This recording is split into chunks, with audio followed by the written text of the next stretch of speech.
Hello everyone, my self Nikita from Canada stories. Hope आप सब अच्छे होंगे, हेल्दी होंगे। सो आज इस वीडियो का टॉपिक है car insurance, which is a very काफ़ी भारी अमाउंट है, सबकी पॉकेट पे पड़ता है जब वो गाड़ी लेते हैं। And I think it's a very pain. ठीक है, सिक्योरिटी भी है, but coming from home country like India, वहाँ पे इतना एक्सपेंसिव नहीं होती है इंश्योरेंस, क्योंकि यहाँ पे आपको थर्ड पार्टी इंश्योरेंस लेनी ही पड़ती है। एंड $1 मिलियन आपका मिनिमम होता है इंश्योरेंस का अमाउंट, तो बहुत एक्सपेंसिव पड़ती है इवन इफ अगर आप थर्ड पार्टी इंश्योरेंस भी लेते हैं तो। आज हम उसी के रिगार्डिंग बात करेंगे। And if you are based out of Nova Scotia, I think this video would be more relevant to you, and DL extract and चाहिए होता है या नहीं चाहिए होता है। So if you are interested, then stay tuned and watch this video till the end. So जब भी आपका फर्स्ट ईयर ऑफ इंश्योरेंस होता है, आपको इंश्योरेंस बहुत एक्सपेंसिव पड़ती है। एंड फर्स्ट ईयर से मतलब कि अगर सपोजिंगली आपका फुल लाइसेंस आया जनवरी 2021 में एंड आपने गाड़ी ली मानो जून 2021 में, तो आपका जो फर्स्ट ईयर ऑफ इंश्योरेंस माना जाएगा वो आपका जून 2021 से जून 2022 तक माना जाएगा। सो आपको लाइसेंस कभी भी मिला हो, जब भी आपकी फर्स्ट इंश्योरेंस उस लाइसेंस पे चढ़ी, वो टाइम से आपका फर्स्ट ईयर माना जाता है। सो बेसिकली आपकी जो फर्स्ट ईयर ऑफ इंश्योरेंस है दैट इज़ वेरी एक्सपेंसिव पड़ती है। एंड आप इवन इफ अगर आपने अपनी होम कंट्री में गाड़ी चलाई हो and you have lot of driving history, तब भी आपको बहुत एक्सपेंसिव पड़ता है इन नोवा स्कोशिया। रीज़न बीइंग क्योंकि वो आपके डीएल एक्सट्रैक्ट जो आपकी हिस्ट्री होती है, ड्राइविंग हिस्ट्री, उसको वो इतना कंसिडर नहीं करते। I will not compare this particular situation with Ontario, क्योंकि वहाँ पे हो सकता है वहाँ करते हों, but I don't have any personal experience, so I will not comment on that. But यहाँ पे आपको DL extract का इतना यूज़ नहीं होता, but I would suggest कि आप लेकर आइए। आपको नहीं पता कि मे बी आगे जाके रूल चेंज हो जाए या जो भी है, सेफ साइड पे आप DL एक्सट्रैक्ट कैरी ज़रूर करिए, लेकिन उसका यूज़ नहीं है पर्टिकुलरली इन नोवा स्कोशिया। सो जब हमने गाड़ी की इंश्योरेंस कराई थी, गाड़ी के इंश्योरेंस के लिए हम रिसर्च कर रहे थे, तो सबसे फेवरेट ये कह लो या सबसे कॉस्ट इफेक्टिव जो रेट सबसे ज़्यादा बेटर आपको मिलेंगे फर्स्ट ईयर इंश्योरेंस के लिए, वो आपको TD में मिल सकते हैं। उनके पास बहुत अच्छा कह लो आप बहुत अच्छा उनका टाई अप है काफ़ी चीज़ों के साथ, तो वहाँ से आप डिस्काउंट का बेनिफिट मिल जाता है। या फिर अगर आपका हम एक एक करके इस पे बात करेंगे कि क्या क्या चीज़ें मुझे अच्छी लगी TD के बारे में, या क्योंकि अभी हमारा करंट जो इंश्योरर है वो TD है after all the research. And हमने जो एक और कंसिडर करा था वो था ऑल स्टेट के भी काफ़ी अच्छे प्लान्स हैं, एंड ये कह लो कि काफ़ी अच्छा उनका कोट आया था, बट TD का उनसे थोड़ा सा बेटर हो रहा था, तो इसलिए हमने TD पे गए। सो बेसिकली हम एक एक करके बात करते हैं। सो जो फैक्टर्स इम्पैक्ट करते हैं आपके इंश्योरेंस की प्राइस पे एंड कहाँ पे आप बेनिफिट ले सकते हैं, हम उसके बारे में बात करते हैं। तो सबसे इम्पॉर्टेंट फैक्टर है गाड़ी की, कौन सी कंपनी की गाड़ी है, वो उसका मेक कौन है, उसका मॉडल कौन सा है। उन सब फैक्टर से भी आपका इंश्योरेंस बढ़ता या घटता है। थोड़ा इंश्योरेंस फ्रेंडली गाड़ियाँ में आता है माज़दा, सुबरू, शेवरले, ये थोड़ी सी इंश्योरेंस फ्रेंडली गाड़ियाँ हैं। होंडा, टोयोटा, ये थोड़ी आपकी एक्सपेंसिव पड़ती हैं। BM, ये थोड़ी इंश्योरेंस इन पे एक्सपेंसिव होती है। सेकेंडली, अब आप कम कैसे कर सकते हैं, कौन से ऐसे फैक्टर्स हैं जहाँ पे आप थोड़ा अपना बेनिफिट ले सकते हैं या डिस्काउंट आपको मिल सकता है। ये होता है आपके, इसमें बहुत बड़ा रोल प्ले करते हैं मे बी आपके एम्प्लॉयर। आपकी एम्प्लॉयर ऐसे हैं जिनका उन इंश्योरेंस कंपनीज के साथ टाई अप है, तो आपको प्रेफर्ड रेट्स मिल सकते हैं। सेकेंडली, कहीं आप किसी ऑर्गेनाइजेशन या ग्रुप्स के साथ आप एसोसिएटेड होते हो एंड उन ग्रुप्स के उन इंश्योरेंस कंपनी के साथ टाई अप्स होते हैं, तो उनके लिए भी प्रेफर्ड रेट्स होते हैं। अगर मैं अपनी बात करूं तो since we are a member of CPA, so हमें वहाँ पे उसका बेनिफिट मिला।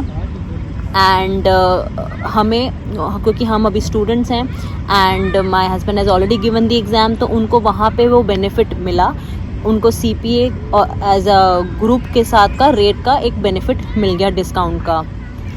और सेकेंडली, अगर आप बंडल्ड इंश्योरेंस के साथ जाते हैं, फॉर एग्जांपल आप अभी ऑलरेडी एक टेनेंट इंश्योरेंस पे कर रहे हैं एंड अगर आप बोले कि हम से TD से हम होम इंश्योरेंस भी ले लेंगे along with the car insurance, तो बंडल इंश्योरेंस का आपका रेट और अच्छा मिल जाता है एंड आपको जैसे बंडल पे आपको 10% ऑफ मिल जाता है। कुछ इस तरह से इनके 10 to 15% के रेंज पे आपके डिस्काउंट्स मिल जाते हैं। तो अब ऐसे जब आप डिस्काउंट अप्लाई करेंगे then you will able to get a good insurance. तो वहाँ पे आपका प्राइस पे बहुत इम्पैक्ट पड़ता है। एंड हम बात करते हैं कि किस टाइप की इंश्योरेंस आपको लेनी ही चाहिए। सो यहाँ पे 3 टाइप की प्लान्स होते हैं। सो बेसिकली 3 टाइप के इंश्योरेंस के पैकेजेस होते हैं। एक जिसमें आपकी थर्ड पार्टी होती है। थर्ड पार्टी इज़ लाइक जो आपको करानी है basically ensuring the third party, और यहाँ पे मिनिमम आपकी 1 मिलियन की कवरेज होती है, तो वो आपको लेनी ही पड़ती है। सेकंड आपकी होती है कॉम्प्रिहेंसिव में आपकी बेसिकली कवर होता है जैसे कि अगर आपकी गाड़ी पे कोई नेचुरल डिज़ास्टर हो गया कोई, या कोई फायर में आग लग गई या चोरी हो गई या इस तरह की जो भी चीज़ें हुई हैं वो बेसिकली आपकी कवर होती हैं। एंड अगर आपकी गाड़ी में कुछ टेक्निकल डिफ़ॉल्ट आया है एंड आपको वो रिपेयर करानी है तो उसके टाइम के लिए वो आपको एक बैकअप गाड़ी देते हैं, तो वो सब चीज़ें उसमें कवर होती हैं। थर्ड टाइप की होती है आपकी कोलिजन, जिसमें आपका ये सब कोलिजन में आपके एक्सीडेंटल वगैरह कभी कोई आपका जो भी अगर डैमेज हुआ तो आप वो भी आप क्लेम कर सकते हैं। सो इस तरह की। तो जनरली व्हाट इज़ प्रेफरेबल, देखो थर्ड पार्टी तो लेनी ही लेनी है। आप थर्ड पार्टी प्लस कॉम्प्रिहेंसिव जाएंगे तो पर महीने पे आपका पर मंथ आपका $20-30 का ही इम्पैक्ट पड़ता है, ठीक है। बट अगर आप तीनों लेते हैं से third party, comprehensive and collision, तो आपका $60 to $70 आपका इंक्रीज़ हो जाएगा और ज़्यादा। सो लाइक 20 + 60 तो बेसिकली टोटल 80 का इम्पैक्ट पड़ेगा। सो monthly, I am talking about monthly, तो वो आई वुड नॉट रेकमेंड। अगर आपकी गाड़ी बहुत ज़्यादा नई ना हो अगर तो आप मत जाना, क्योंकि जनरली क्या होता है कि जब भी आप कोई क्लेम डालते हो इंश्योरेंस का तो आपने डाल तो दिया, उसके बाद होगा क्या, उसका रेपरकशंस क्या होंगे कि आपका प्रीमियम बढ़ जाएगा रिन्यू पे। जब भी आप रिन्यू कराएंगे तो आपका प्रीमियम उसमें आपको बढ़ जाएगा क्योंकि आपने एक्सीडेंटल्स क्लेम कर लिए। So it is always recommended, not like personal experience से अगर आप बात करेंगे तो जितने भी आप लोग से बात करेंगे तो वो यही कहेंगे कि अगर आपका क्लेम बहुत ज़्यादा नहीं है, बहुत सिग्निफिकेंट अमाउंट का नहीं है, तो don't go to insurance companies, अपने लेवल पे ही ठीक करा लो गाड़ी। और क्योंकि आपने डॉक्यूमेंट करा तो वो आपका प्रीमियम उससे बढ़ जाएगा।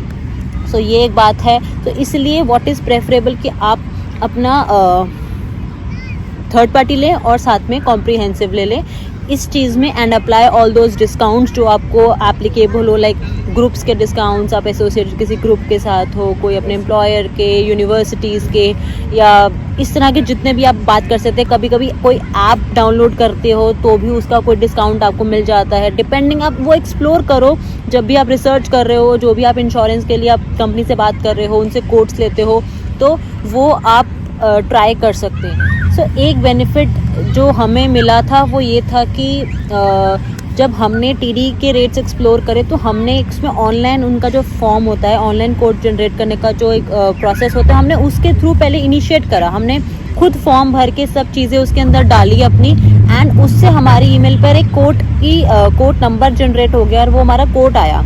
एंड फिर हमें अगर कोई भी उसमें चेंजेस करनी थी उस पर्टिकुलर कोड में, या कुछ भी ऐसा डिस्कस करना था फर्दर के और क्या ऑप्शंस हैं जिससे हम उसको रिड्यूस कर सकते हैं या और एक्सप्लोर कर सकते हैं, तब हमने उनको कॉल करके उसी स्पेसिफिक रेट के अंदर एडजस्टमेंट्स कराई। तो उसमें हमें शायद जब हमें पता चला कि उसमें हमारा, क्योंकि ऑनलाइन कोड जनरेटेड था, उसका हमें एक बेनिफिट मिल गया। उसमें शायद उन्होंने कुछ 5% कुछ ऑफ मिल रहा था, तो वो हमें उसका भी एक बेनिफिट मिल गया। So I think you can also try. अगर आप ऑनलाइन एक बार कोड जनरेट करें एंड देन उनके कस्टमर सेंटर पे कॉल करें, तो आई थिंक उसका भी एक आपको एडिशनल बेनिफिट मिल सकता है। टू कंक्लूड, बेसिकली आपको यहाँ पे DL एक्सट्रैक्ट नहीं चाहिए होता, स्पेसिफिकली नोवा स्कोशिया में। बस आपके पास ड्राइविंग का एक्सपीरियंस होना चाहिए to get the restricted licence, and then you have to clear the road test to get the full licence. Secondly, आप एक्सप्लोर करें डिफरेंट अपने इंश्योरेंस प्रोवाइडर्स जो भी हैं, लाइक TD है, ऑल स्टेट है, नेशनल करके कंपनी है वो भी है, और भी बहुत सारी कंपनीज हैं, but I would say intact है। तो बहुत सारी कंपनीज हैं जिनसे आप एक्सप्लोर कर सकते हैं, but for the first year I would say TD से आपको सबसे अच्छा रेट मिलेगा, क्योंकि उनके टाइप ज़्यादा हैं। तो आपके साथ कोई ना कोई टाइप तो फिट हो ही जाएगा, जहाँ पे आप अपना डिस्काउंट अप्लाई कर सकते हैं। And if you are thinking more about insurance, then तो गाड़ी वो लीजिए जो इंश्योरेंस फ्रेंडली हो, ना कि vice versa. So you can think about that also. So this and you first go with online quote and then call them and make all those changes. So I think with all these tips, I think you will be able to get a better deal on your first insurance quote. So hope you find this video useful, and if you like this video and it was useful, so please click on the like button and subscribe to my channel if you haven't done yet. Thank you.